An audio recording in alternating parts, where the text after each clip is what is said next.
Assalamualaikum warahmatullahi wabarakatuh. Kami dari kelompok 3 akan mempresentasikan Journal of Cleaner Production. Kami dari kelompok 3 yang terdiri dari Zaki Arif Budiono dengan NIM belakang 142, Ratih Ramawati dengan NIM belakang 143, Betaria Dara Adinda dengan NIM belakang 147, Hani Putri Andini dengan NIM belakang 150, dan Adeline Marcelina Rebecca dengan NIM belakang 151. Di sini ada table of content presentation. Yang pertama ada latar belakang, yang kedua ada tinjauan pustaka, yang ketiga ada metodologi penelitian, yang keempat hasil dan pembahasan, dan yang kelima adalah penutup. Saya Ani Putri Andini dengan di belakang 150. Di sini saya akan menjelaskan latar belakang. Industri tekstil global merupakan industri yang kompleks yang terdiri dari pertanian, industri kimia, manufaktur kapas, serat sintetis, pakaian, retail, logistik, dan unit pembuangan limbah. Proses industri tekstil telah lama dikritik karena menjadi kontributor utama kegiatan lingkungan yang berbahaya, termasuk pemborosan volume tinggi sumber daya tak terbarukan, pemanasan global, dan penggunaan pestisida dan bahan kimia beracun dan keras. Proses dan penggunaan beberapa bahan kimia ini tidak hanya meningkatkan masalah lingkungan, tetapi juga menciptakan emisi gas rumah kaca, menyebabkan penipisan air dan sumber daya, pengasaman, dan beberapa kesehatan. Akibatnya, industri tekstil merasakan tekanan untuk menerapkan proses rantai pasokan yang ramah lingkungan karena meningkatnya kesadaran masyarakat dalam peraturan pemerintah. Diabat et al. 2014. Dalam proses ramah lingkungan tersebut, produsen umumnya memasukkan komponen-komponen tersebut yang memberikan dampak negatif paling kecil terhadap kesehatan manusia dan lingkungan selama produksi, konsumsi, konservasi, dan pembuangan produk tekstil. Green Supply Chain Management Process atau GSCMP yang mempertimbangkan keselamatan lingkungan pada setiap fase proses dianggap sebagai metode yang efektif untuk mengurangi dampak lingkungan yang merugikan dari produksi produk tekstil. Selain itu, mengadopsi GSCMP dapat membantu perusahaan tekstil menghemat energi operasional yang besar, memotong biaya, meningkatkan efisiensi, dan mengurangi jumlah timbulnya limbah beracun. De Oliveira et al. 2018. Lalu di sini ada identifikasi masalah dan tujuan penelitian. Studi ini dilakukan untuk menciptakan kesadaran di kalangan praktisi tekstil tentang potensi signifikansi proses penghijauan rantai pasokan dan untuk mengidentifikasi hambatan paling kritis terhadap implementasi rantai pasokan hijau dalam industri tekstil. Bagaimana sudut pandang dalam mengadopsi praktik manajemen rantai pasok hijau dalam konteks industri kecil? Lalu apakah industri tekstil sudah mengeksplorasi dan menganalisis hambatan GSCMP dengan baik? Lalu apakah rintangan yang dihadapi dalam mengadopsi praktik manajemen rantai pasok hijau dalam konteks industri tekstil? Selanjutnya, bab 2 yaitu tinjauan pustaka. Yang pertama, konseptualisasi manajemen rantai pasokan hijau. Rantai pasokan hijau adalah konsep yang semakin populer dari hari ke hari karena komitmennya terhadap keberlanjutan bagi perusahaan. Rantai pasokan hijau dilihat tidak hanya sebagai pendorong peningkatan lingkungan seperti pengurangan bahan kimia, bahan beracun, konsumsi energi, dan timbulan limbah, tetapi juga meningkatkan kinerja ekonomi dan keunggulan kompetitif. Yang kedua, ekonomi yang sedang berkembang. Emergensi ekonomi menggambarkan pertumbuhan ekonomi suatu negara karena pertumbuhan pesat industrialisasi dan peningkatan bisnis dengan negara lain. Negara-negara berkembang dengan ekonomi pasar berkembang telah menjadi pusat bisnis internasional. Karena biaya produksi yang rendah, banyak perusahaan telah memindahkan pabrik mereka di negara-negara tersebut. Akibatnya, negara-negara tersebut menikmati perdagangan lintas batas dan mendefinisikan ulang peraturan internasional. Yang ketiga, hambatan terhadap manajemen rantai pasokan hijau di negara berkembang. Kontribusi industri ini terhadap perekonomian Bangladesh juga meningkat dari hari ke hari. Namun, pertumbuhan ini mungkin tidak bertahan lama dan jika produsen industri tidak mengadopsi praktik hijau ini karena pembeli dari negara maju semakin sadar akan lingkungan dan memberikan persyaratan lingkungan yang ketat sebelum membuat kontrak dengan pemasok dari negara berkembang. Selanjutnya, daftar hambatan yang secara khusus dihadapi dalam industri tekstil Bangladesh sebagai berikut. Yang pertama, kebijakan pemerintah. Keberhasilan mendorong inisiatif hijau di sektor industri sangat tergantung pada kebijakan pemerintah. Seringkali pembuat kebijakan mengalami kesulitan untuk mengatasi pola konsumsi yang tidak berkelanjutan dan bagaimana mendorong pengembangan konsumsi yang berkelanjutan. Selanjutnya yang kedua yaitu atribut bahan hijau dan ramah lingkungan. Di industri tekstil, pengadaan bahan hijau dan ramah lingkungan dikenakan biaya tambahan yang akan meningkatkan investasi secara keseluruhan. Ketika sebuah organisasi mengadopsi GSCMP pada tahap awal, itu menimbulkan biaya tambahan karena kurangnya pengalaman yang tersedia dalam menggunakan bahan baru dan melakukan proses teknologi, desain, dan konstruksi baru. Kemudian ada tinjauan pustaka. Yang pertama, organisasi bisnis.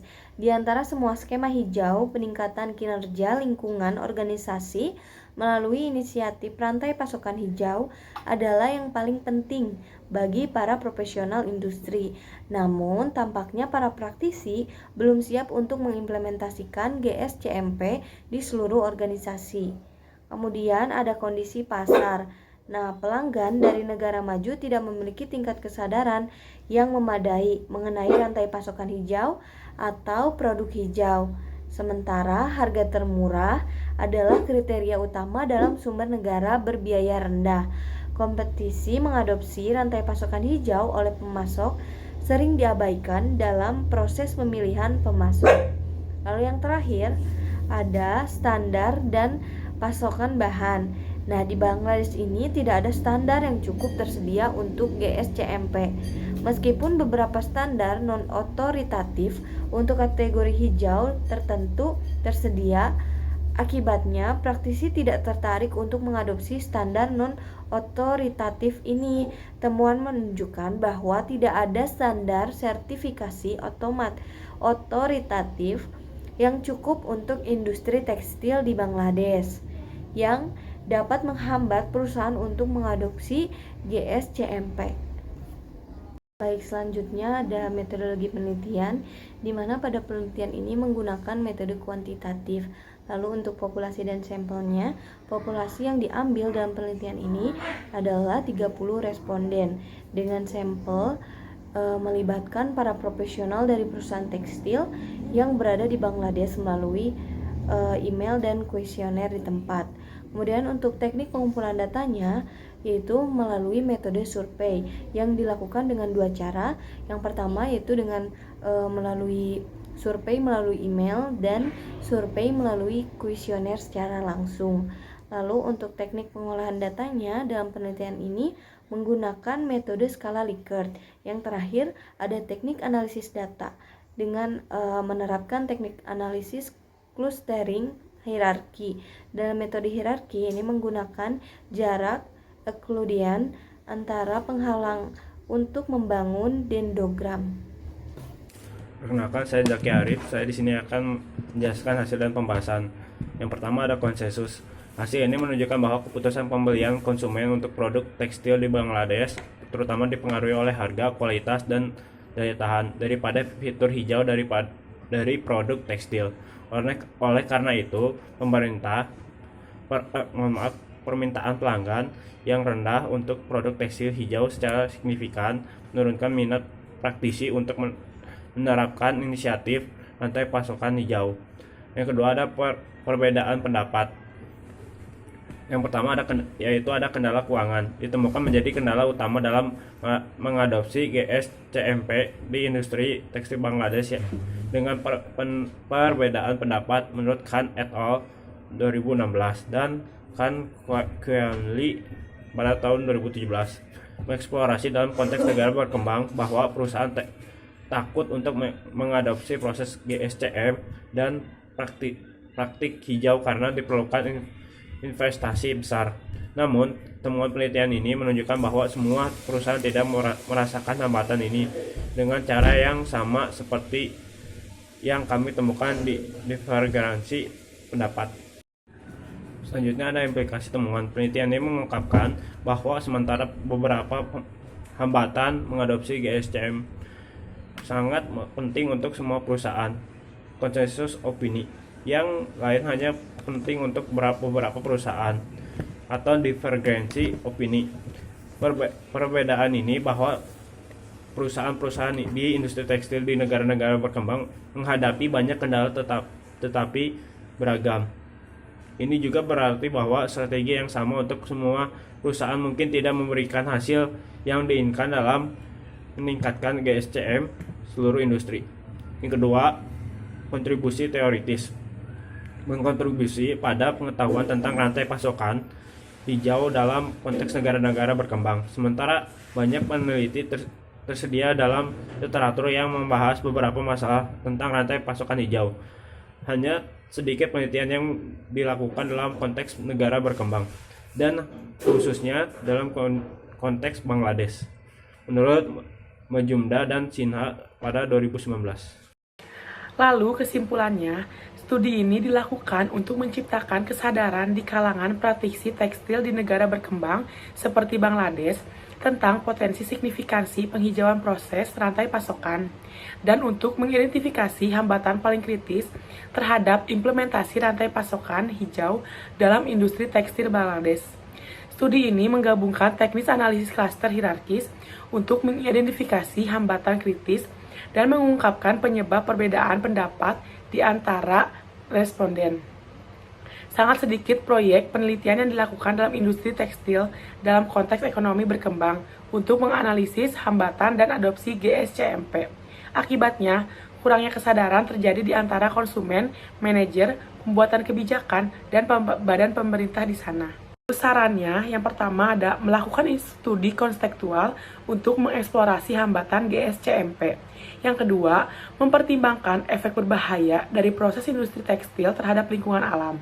Industri tekstil Bangladesh telah menjadi akut untuk mengambil tindakan segera menuju penghijauan rantai pasokan mereka dan mengurangi hambatan yang terkait.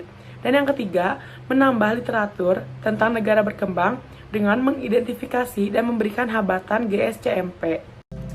Sekian presentasi dari kelompok kami. Mohon maaf bila masih banyak salah dan jauh dari kata sempurna. Terima kasih.